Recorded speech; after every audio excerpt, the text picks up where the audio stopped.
Hawak na ngayon ng Lakers ang 2-0 lead sa best of 7 series nila ngayon sa first round kontra dito sa Rockets. Pero hindi pa rin safe mga pare ko. 2 games naman sa home ng Rockets, game 3 at 4. Masisecured nila yan kung makuha pa nila at least 1 game dito. Parang bumaliktad bigla ang series na to at pumabor sa Lakers.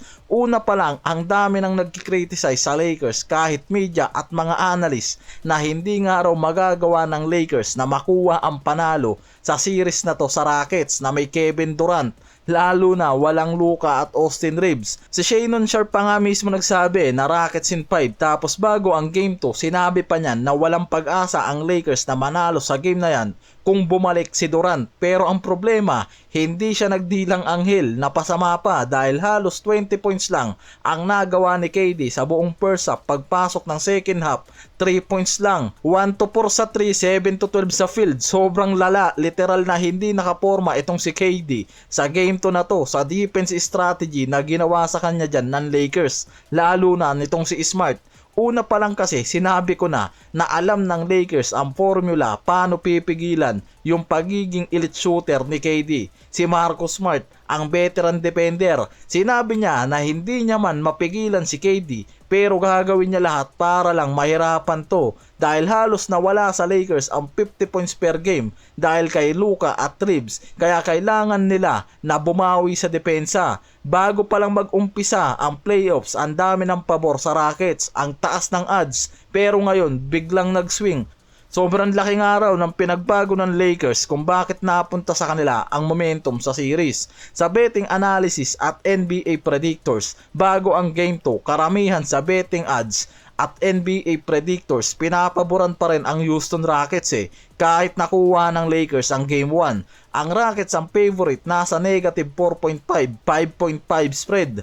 Kahit nanalo ang Lakers sa game, sobrang taas pa rin ang expectation sa Rockets dahil bumalik si KD sa lineup, game changer. Ang problema, alam ng Lakers kung paano pipigilan si KD. Kahit short-handed kasi ngayon ang Lakers, merong mga key players na nag-step up at malaki ang contribution sa team offense. May Luke Kennard, Hachimura, Marcus Smart na playmaker, leader ng depensa nila. May Laravia, Bando, Ayton, Hayes na talagang nagiging maganda ang performance. May effort at aggressiveness kahit hindi ganun kasolid ang impact sa opensa, may defense pa rin. Parang masyadong araw kasing minaliit ngayon ng mga media at analyst yung sistema ng Lakers sa playoffs Overestimated sa impact ni KD, hindi nakita ang team defense ng Lakers lalo na sa ginawang adjustment ni Redick. Naging underrated ang role players tulad ni Smart, Kennard ngayon. Mas naging high usage sila. Si Kennard parang siya nga ngayon yung nagiging second option Sumunod kay LeBron, parang third option itong si Hachimura ngayon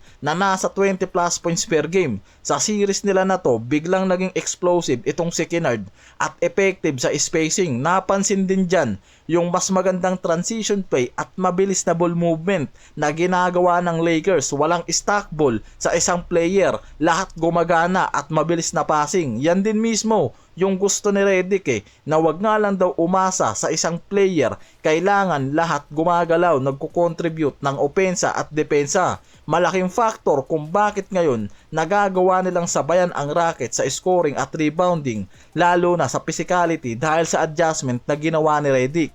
Si Kendrick Perkins pa nga yung nagsabi na sa oras nga raw na talunin nitong si LeBron ang Rockets na may Kevin Durant sa playoff series nila, tapos na ang GOAT debate. Siya na ang nagsabi niya na kaya may malaking problema ngayon ang Houston Rockets. Mukhang dyan nagdilang anghel itong si Perkins dahil si LeBron merong 32-0 record sa buong karir niya pagdating sa 2-0 lead sa playoffs na mismong hawak nila ngayon kontra dito sa Rockets. Wala pang talo si LeBron sa playoffs sa oras na makuha nga raw nito ang 2-0 lead sa best of 7 series at dyan mismo ngayon nalalagay sa alanganin itong Rockets. Ang problema kasi sa Rockets ngayon, biglang nag-collapse at nagiging inconsistent yung efficiency ng mga yan. Sa Game 1 at Game 2, halos bumagsak sa 30% ang field goal at 3-point shooting ng mga to.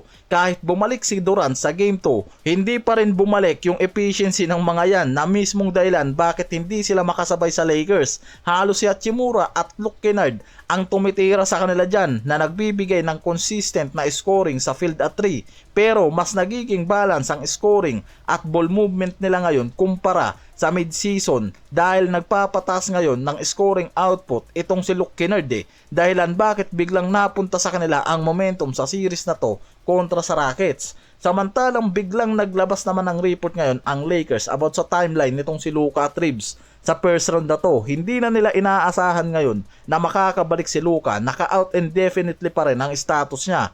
Kasi hindi nila gustong ipilit si Luka ngayon dahil masyadong risky kung ipipilit na. Lalo ngayon na nakikita naman nila na nagiging maayos ang series kahit wala pang Luka. Yung lagay naman ni Reeves, base mismo kay Shams Charania, mas maaga ang recovery niya kaysa kay Luka. Nakapagsimula na yan ng 1-on-1 on-court training, susunod na movement kay Reeves ang 3-on-3 drills at 5-on-5 scrimmage. Kaya possible na makikitang mababalik yan sa late series o early next round na. Yan yung base sa report different source, may mga reporters din na nagsasabing progressing well, may team updates naman na sinasabing no timeline yet yung lagay nitong si Reeves at Luka. Kahit si Redick wala pang timeline na nilalabas sa mga yan Pero ang maganda kasi kahit walang Luka at Reeves, nanalo pa rin yung mga to sa Game 1 at Game 2. Hawak nila ang 2-0 leads. Hindi lang sila umasa sa starters, gumagana at effective pa rin nga raw talaga ang sistema ni Lebron plus support ng role players, Smart, Kennard at Chimura, Ayton at iba pa. Ang Rockets hindi nagamit ang injury advantage kahit depleted ang Lakers. Hindi pa rin nila na-dominate yung mga to sa series nila sa first round.